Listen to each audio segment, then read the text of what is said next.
Since I have a vested interest in the Predator franchise thanks to my ongoing Every Arnold Movie Ever series, and because Boy Named Sue 4 asked so nicely, let's talk Prey, aka Predator: The Force Awakens. Hey everybody, welcome back to Sticky Floor Friday, the internet movie show that surprised Prey has become Hulu's biggest streaming premiere ever, beating out the Kardashians.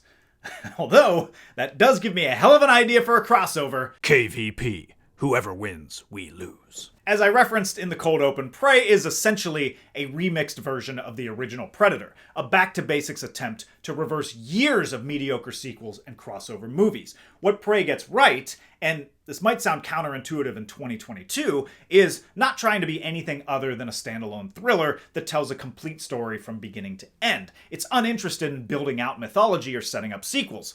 Well, of course, until the end credits, but just ignore that. Much like a predator skinning a snake, it takes the original and strips its exterior, but keeps the core elements intact. The Predator movies have never really held the deep mythology of, say, the Alien movies. Alien always seemed to have these deeper mysteries thanks to the space jockey glimpsed in the original and expanded upon in Prometheus and Alien Covenant. The original Predator is devoid of any world building other than an alien gets dropped off on Earth and hunts humans. Predator 2 expanded on that ever so slightly, particularly with its closing scene on the spaceship. It wasn't until AVP... Wait, wrong AVP, although I wouldn't mind seeing a Predator play volleyball. It wasn't until AVP that they tried to give us more info about the Predators. Like how they helped build the pyramids. Like, this is information we did not need in the Predator franchise. But that was never the main appeal of Predator. The appeal of Predator was about cunning survival in the face of an unknowable entity and insurmountable odds. And also Bill Duke singing while running up a hill. I'm gonna have me some fun. I'm gonna have me some fun. And so Prey steps back in time to 1719 to get away from all those messy sequels and give us the primal rush of the original movie. This time we follow Naru, a Comanche woman who wants to be a hunter, but is constantly undermined and underestimated by the male hunters, including her brother. She's skilled, but she hasn't truly been tested in a way that pushes her to her limits.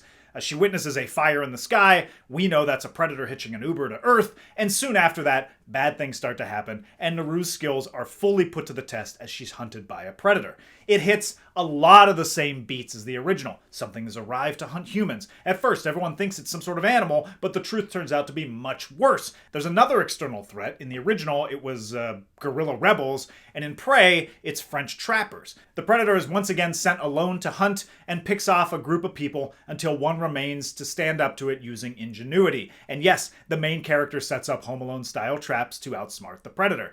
What makes this one interesting is the time period and the characters. They're using primitive weapons, an axe, a spear, a bow and arrow, a dog. How could they possibly stand up to a predator? But the balance of that is, on the flip side, the Predator's technology is also slightly less advanced. Now, because this is a prequel, it also avoids having to reference the movies that came before it, save for a direct rip of Arnold's classic line, If it bleeds, we can kill it. Naru kind of acting like Arnold at the end of the movie, Come on.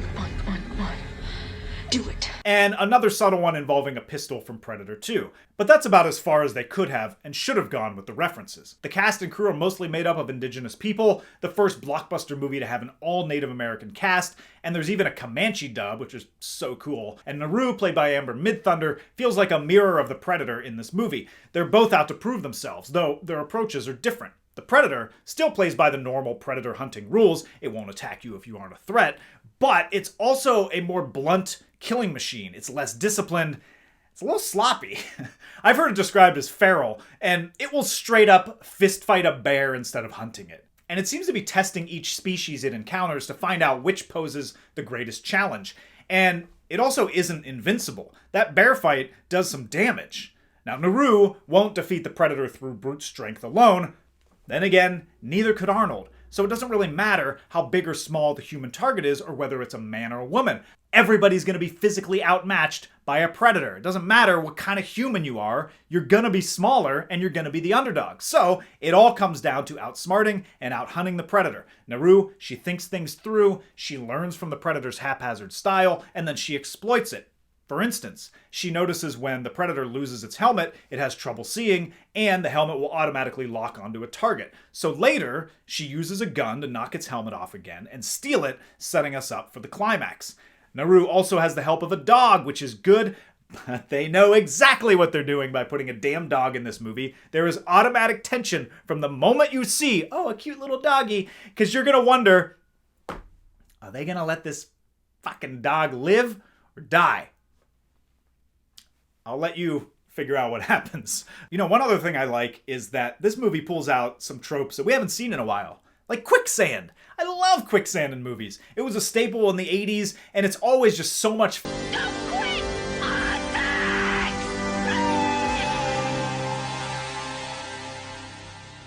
Artax.